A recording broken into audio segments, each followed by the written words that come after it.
আজকের ভিডিওতে তোমাদেরকে দেখাবো কিভাবে তোমরা টাই জুয়েলারির জন্য টাসেল তৈরি করবে। এখানে যে সাদা সুতোটা দেখতে পাচ্ছ, সাদা সুতোটা কিন্তু একটা অন্য টাসেল থেকে খুলে নিয়েছি আমি। আমার কাছে সাদা সুতো অ্যাভেলেবেল ছিল না। সবচেয়ে ভালো হতো এখানে যদি আমি গ্রে কালার বা ছাই কালারের সুতো ব্যবহার করতাম ব্ল্যাকের সাথে, তাহলে খুব ভালো কিন্তু কম্বিনেশনটা হতো। যেহেতু নেই তাই সাদাটা ইউজ করছি। আর সাদাটার লেন্থটা ঠিকঠাকই আছে, টাই জুয়েলারির জন্য যতটা পরিমাণ সুতো লাগবে সেরকম লেন্থেই আছে। তো একই লেন্থ মেপে আমি কালো সুতোটা নিয়ে নিচ্ছি। সাদা সুতোটা 6 প্যাচ রয়েছে, তো কালো সুতোটাও একইভাবে আমি 6 প্যাচ দিয়ে নেব। আর এখানে লেন্থ যদি তোমরা জিজ্ঞেস করো কতটা লেন্থে নেবে, সেটা কিন্তু তোমাদেরকে একটুখানি আন্দাজ করতে হবে, তবে 1 হাত মতো নিলেই কিন্তু হয়ে যায়। এরপর দেখো দুটো সুতোর একটা সাইড করে একসাথে নিয়ে বেঁধে নিলাম, আর অন্য যে সাইডটা আছে সেটাকে এইভাবে পেঁচাতে থাকছি। তোমরা কিন্তু চাইলে সাদা সুতোটা যে খোলা পাশটা রয়েছে এটাকে কিছু দিয়ে চেপে রেখে তারপর পেঁচাতে পারো, তাহলে খুব সুবিধা হয়। আর এরপর পেঁচানো হয়ে গেলে এই যে খোলা পাশ দুটো রয়েছে এই দুটোকে একসাথে করে এভাবে কিন্তু একটুখানি হাত দিয়ে পেঁচিয়ে নেব, তাহলেই কিন্তু জিনিসটা এরকম হয়ে যাবে। যেহেতু সাদা সুতোটা অন্য জায়গাতে টাসেল হিসেবে ইউজ করা ছিল, তো এটা একটু কুঁচকে গেছে, তাই এটার সাথে ভালো করে প্যাঁচ খাচ্ছিল না, তাই হাত দিয়ে একটুখানি প্যাঁচ দিয়ে নিলাম। তোমরা যদি নতুন সুতো ইউজ করো তাহলে আশা করি কোনো অসুবিধা হবে না। তো দুটোকে এইভাবে কিন্তু পেঁচিয়ে নিচ্ছি। এরপর এটা দিয়ে টাসেল তৈরি হবে। এরকম একই রকমভাবে আমি আরেকটা দড়ি তৈরি করে নিয়েছি। এই দড়ি দুটোর যে শেষের প্রান্ত সেই দুটোকে আমি সুতো দিয়ে বেঁধে রাখবো যাতে প্যাচটা খুলে না যায়। আর অন্য সাইডটাতে এবার আমি কিছু পুঁতি অ্যাড করব। ব্যাক সাইডে যে ছোট টাসেল হয় সেটা আমি পরে তৈরি করব। আগে আমি এই ফ্রন্টের দিকে কিছু পুঁতি অ্যাড করব। আর এই পুঁতিগুলোকে কিন্তু আমি কালার করে নিয়েছি, যেরকম কালার কম্বিনেশন আমার দরকার।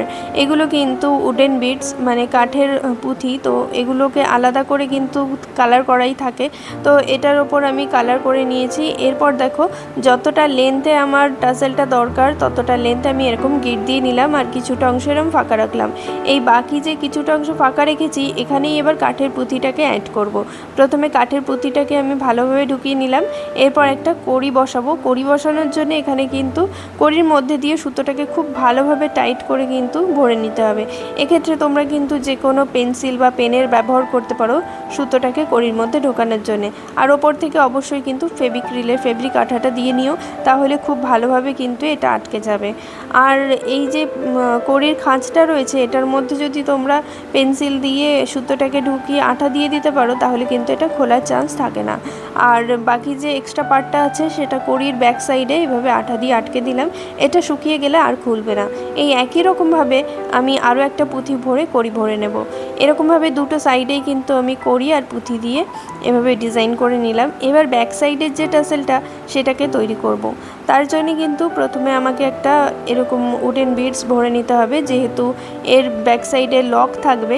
তো সেই লকটাকে তৈরি করার জন্য এই কাঠের পুঁথিটাকে আমি ভরে নেব। আর তোমরা কিন্তু কটন বল অথবা এরকম কাঠের বিডস বা যে কোনো পুঁথির মধ্যে দিয়ে যদি এরকম সুতো ভরতে চাও তাহলে কিন্তু জুয়েলারি ওয়্যার বা তার এরকম ছোট করে কেটে নিয়ে ভাঁজ করে তারপর কিন্তু এটার সাহায্যে সহজেই এগুলোকে ভরে নিতে পারো। এরপর দেখো ব্যাক সাইডটাকে আমি সুতো দিয়ে বেঁধে নিয়ে তারপর ছোট টাসেলটা তৈরি করে নেব। আর তোমরা যারা এখনও ভিডিওটা দেখছো প্লিজ একটা লাইক করে দিও, কমেন্ট করে জানিও ভিডিওটা তোমাদের জন্য হেল্পফুল হলো কিনা, আর পরের ভিডিওতে তোমরা কি দেখতে চাও। সামনে যেহেতু দুর্গাপুজো কালেকশন কিন্তু আসতেই থাকবে, তার জন্য যারা একদম নতুন রয়েছে বা আমার চ্যানেলে ভিডিও নতুন দেখছো তারা অবশ্যই চ্যানেলটাকে সাবস্ক্রাইব করে পাশে থাকা বেল আইকনটা অল করে দিও। বেল আইকন অল না থাকলে কিন্তু নোটিফিকেশন তোমাদের কাছে পৌঁছবে না।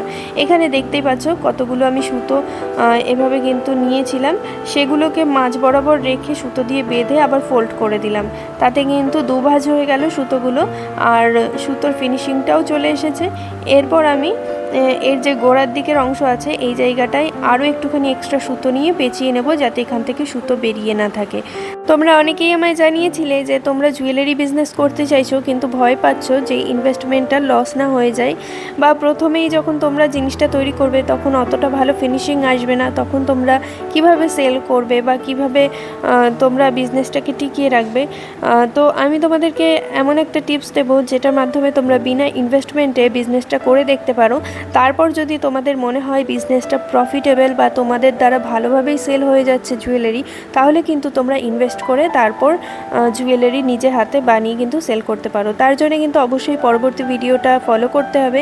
এর পরের ভিডিওতে তোমাদেরকে ডিটেলসে এই বিষয়ে টিপস দিয়ে দেবো। আর এখানে দেখো টাসেলটা তৈরি হয়ে গেছে ব্যাক সাইডে। এরপর এটাকে কিভাবে সেটিং করলাম সেটাও কিন্তু পরের ভিডিওতে দেখিয়ে দেবো। টাসেলটা কীরকম হয়েছে কমেন্ট করে জানিও, আর ভালো লাগলে প্লিজ একটা লাইক করে দিও ভিডিওটাকে। দেখা হচ্ছে পরের ভিডিওতে। আর এই ফ্লাওয়ারটা কিভাবে তৈরি করলাম সেটা টিউটোরিয়ালও পরের ভিডিওতেই আসবে।